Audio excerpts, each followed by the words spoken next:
Pastor Gisel, dizem que a nossa igreja sempre foi, né, alguns podem afirmar, sempre foi contra o estudo, principalmente os pioneiros, eles eram contra o estudo teológico, e essa herança se enraizou, por isso que a gente tem um déficit muito grande. O que é verdadeiro nisso tudo? Se é verdadeiro, quando que isso começou a mudar, se começou a mudar ou não? O que o senhor pode me dizer a respeito disso? Não é a questão da contrariedade, é a questão de opções, oportunidade. Eu digo assim, o que é mais de urgência? A necessidade, né?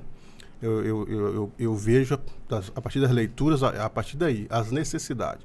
Por exemplo, os teólogos suecos, os missionários suecos, eles eram teólogos. O Navingre, ele estudou 4 anos na Universidade de Chicago, a teologia. Daniel Berg também era um teólogo. Levi Petrus era um teólogo, né? Então, todos eles, tanto os missionários suecos quanto os americanos, eles eram missionários teólogos. A Suécia, ela fez missões nos Estados Unidos. Então, a Igreja Batista Sueca. A gente tem a figura lá nos Estados Unidos, nesse período de 1900, a Igreja Batista Sueca. Então, quando os missionários, Daniel Berg e Naving, saíram da sua cidade em busca de emprego, porque a economia sueca, no período ali de 1900, estava em decadência, estava sofrendo, tinha diversos fatores que fizeram com que a economia da Suécia viesse abaixo. Então, vários jovens estavam em busca de empregos. E eles saíram em busca de emprego. E chegaram nos Estados Unidos, se empregaram de fato. E como Gunnar Wingre, ele já tinha alguns cursinhos de missões feitos na Suécia, um irmão lá na Southampton, Inglaterra, nos Estados Unidos, falou para ele: você pode fazer um curso teológico 4 anos aqui na Universidade de Chicago, etc. e tal. Então ele se formou ali, na Universidade de Chicago, na Igreja Batista Sueca, que já havia nos Estados Unidos, né? A Igreja Batista Sueca. Então a influência dos suecos foram primeiro na América, né? A gente pensa que foi a americana, mas foi a Batista Sueca, né? E então eles estudaram e sempre tiveram a ideia das missões. O pastor Levi Petrus, ele tinha um instituto na Suécia que durante 8 a 9 meses ensinava os jovens a ser preparado para as missões, inclusive com corte e costura, com cozinhar, né, fazer as línguas próprias, eles estudavam, e também os elementos bíblicos e evangelísticas. Frida Wing estudou nesse instituto dele. Então, a partir desses 8 meses, eles saíam prontos para as missões. Agora, quando Daniel Berg e Gunnar Wing saem da Suécia e chegam lá nos Estados Unidos e se formam, aí a ideia das missões também estão muito presente, né? Tanto na América, quanto na Suécia, quanto tem outros missionários, vou me lembrar o nome deles agora. Não é Iugoslávia, não, mas outros lugares, né? Que também estão fazendo missões. E a ideia mesmo era ir para as missões. Naquele período já estavam fazendo missões na China. O Daniel Berg, a princípio, quando ele jovem, ele foi designado. Aliás, ele não tinha dinheiro para pagar o seu curso, o bacharel em teologia, e qual que fizeram a proposta para ele? Nós te damos o curso e você, então, é o nosso missionário para ser enviado. Nós vamos te enviar. Então, ele termina os seus cursos e está pronto para ser enviado para a China. Está enamorado de uma moça e noivou dela, também com chamada para a China, mas em uma cruzada, em um evento da Igreja Batista Sueca, o Senhor falou para ele que não era a China. Aí ele chegou na igreja e rompeu com a igreja. A igreja ficou muito brava, porque nós te pagamos o curso e você era o nosso missionário e agora você declina da missão. Aí a noiva disse: então nós rompemos o noivado. E rompeu o noivado com ele. Rompeu o noivado. Aí depois, Só convicção, só né? convicção. Aí depois que ele vai recebendo a chamada de Deus, então ele tem a certeza para onde é que ele vai, que é para o estado do Pará. Mas aí você falando da questão teológica, né? Respondendo, estou fazendo esse preâmbulo para a gente entender o contexto. A Suécia, depois, em 1910, 1915, ela estava sofrendo com a teologia liberal. O liberalismo O liberalismo teológico estava entrando nas universidades e influenciando os jovens suecos, a igreja sueca. Isso aí também para outras localidades, né? Iugoslávia, eu queria lembrar. E então, quando os missionários estavam no Brasil fazendo as missões, do Daniel Berg e Gunnar Wing, que voltaram para a Suécia, o mentor dos dois era Levi Petrus.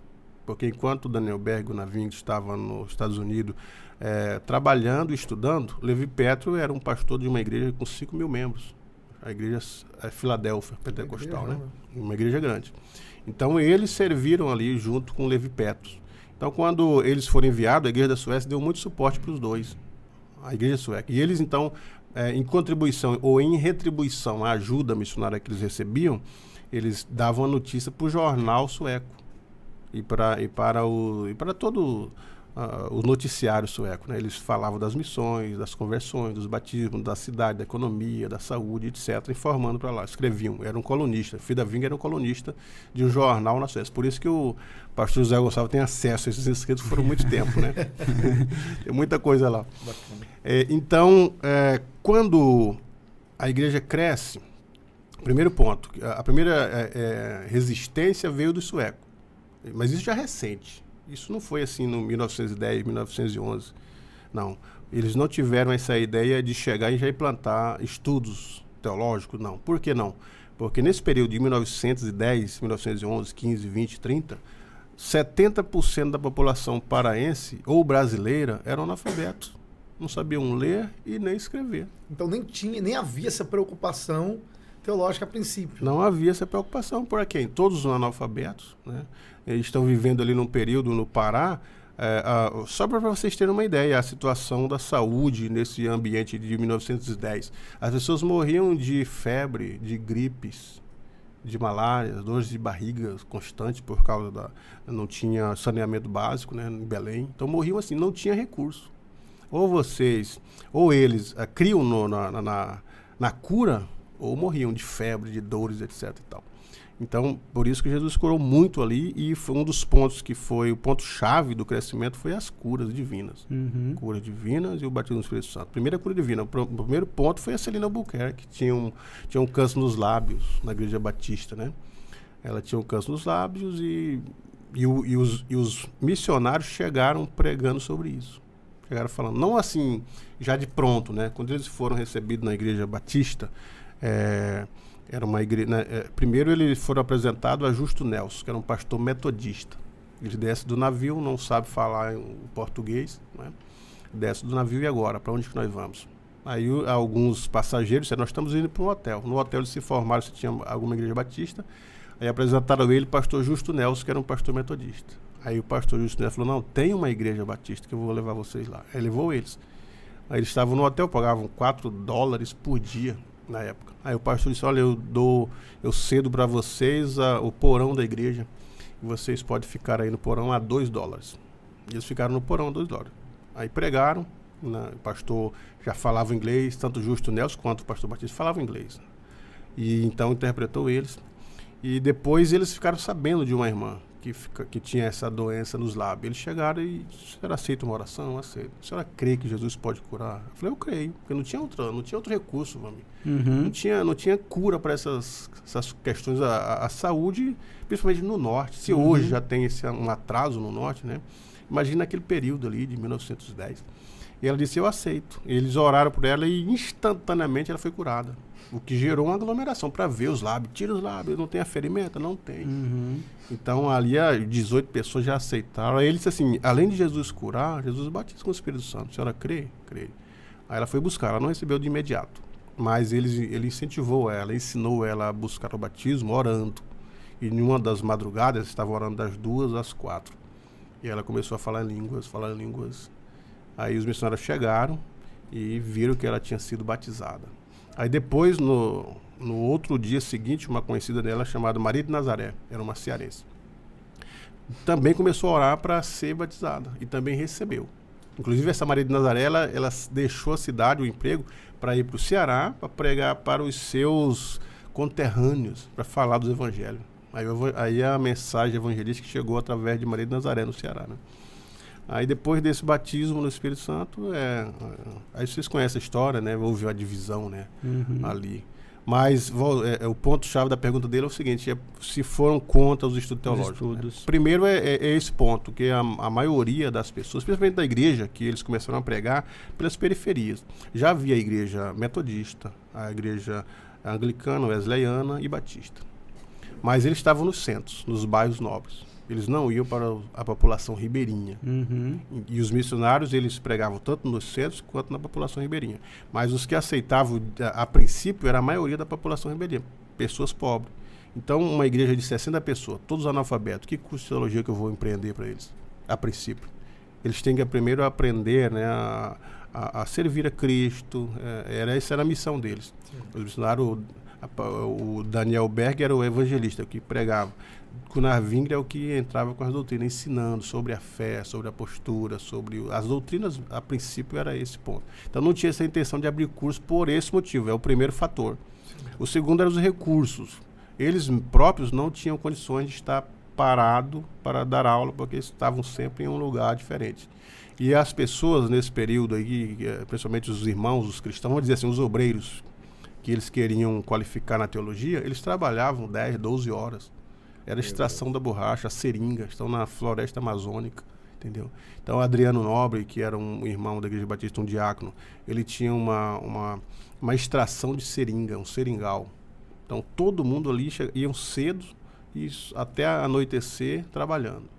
Qual era o horário de estudo que eles tinham? Chegavam já 8, 9 horas em casa para amanhã cedo. Demais, Isso falando de todos os irmãos, né? Todos os irmãos, que logo nos primeiros 2, 3, 4 anos, eles tinham ali 120 membros já. E a igreja ia crescendo. Então, não era a urgência nesse ponto, né, de falar esses estudos. Era continuar visitando e continuar levando a mensagem para onde ainda não havia o evangelho. Inclusive, eles levaram o evangelho para a ilha de Marajó. Adriano Nobre tinha uma estação de seringa lá. Levou eles para conhecer o pai, a mãe, os irmãos estavam lá dentro da mata. E eles passaram 30 dias. 30 dias lá, num local muito difícil. Hoje, Vami, hoje é selva, você entra ali de Marajó, você parece estar num outro lugar. Imagina 1900. Naquela época era um lugar ermo. Mas irmão, esses dois pontos que você nos apresenta realmente muito importantes até para que quem hoje está olhando para trás possa compreender o contexto. Sim. Né, o contexto. Sim. E esse primeiro ponto, os dois pontos que você mencionou são muito importantes. Ou seja, o primeiro aspecto aí é o aspecto sociológico. Ou seja, na medida em que os missionários pentecostais começam a pregar o evangelho, a primeira massa, a grande maior parte, são pessoas carentes, são pessoas pobres que vivem à margem da sociedade. E isso vai perseguir a história das Assembleias de Deus ao longo do tempo. Até hoje, né? Hoje há uma ascensão na sociedade, é claro, mas isso começa ali no Nordeste, começa ali no Norte, melhor dizendo, mas isso vai acontecer também quando chega no Sudeste. Quando a Assembleia de Deus chega nessas regiões, ainda que sejam mais ricas, quem que aceita Jesus primeiramente? É o pedreiro, é o operário, é aquela, né, a diarista, aquela pessoa que não tem estudo. Então, existe um aspecto sociológico que precisa ser realmente considerado. E isso tem a ver, inclusive, com o surgimento do pentecostalismo e da Assembleia de Deus também nos Estados Unidos, acontece exatamente. Então, existe mesmo contexto, né? No mesmo contexto. Então, de fato, essa explicação sociológica, ela é muito importante. E esse outro ponto também que você apresenta também é muito pertinente para explicar a razão pela qual, historicamente, as Assembleias de Deus não investiram tanto nesse estudo formal do ponto de vista da academia. Certo, que é exatamente essa ênfase no trabalho missionário. A ênfase no trabalho missionário é o primeiro ponto. Inclusive, só para vocês terem uma ideia, qual era o pensamento dos missionários. Daniel Berg, ele sai de Belém fazendo o evangelismo dele. E como que ele fazia o evangelismo? Além dos folhetos, ele vendia literaturas, vendia bíblias, já em português, que ele pedia dos Estados Unidos. Então, ele se sustentava com isso, com um pouquinho que as missões conseguiam mandar para eles, pagava aluguel e a vendagem, né, de literaturas. E ele percorreu aquele trecho ali de Belém para Bragança, que era a antiga estrada de ferro, a estação de ferro ali naquele período. Ele fez aquele trecho de 400 quilômetros a pé, porque ele queria evangelizar casa por casa, casa por casa. Quando chega em Bragança, tem um vilarejo, e ele, a partir de um milagre que acontece ali, 60 pessoas aceitaram. Qual que era o objetivo dele? Pegar alguém que tivesse um maior destaque, um maior interesse e preparasse para deixar cuidando daquele povo. Então, os primeiros pastores, eles se tornaram pastores com 6 meses de cristãos, para tomar conta do povo. Da urgência do trabalho. Da urgência do trabalho. Então, não há tempo de mandar esse indivíduo para o seminário, passar 4 anos, 2 anos, para depois... Não há tempo.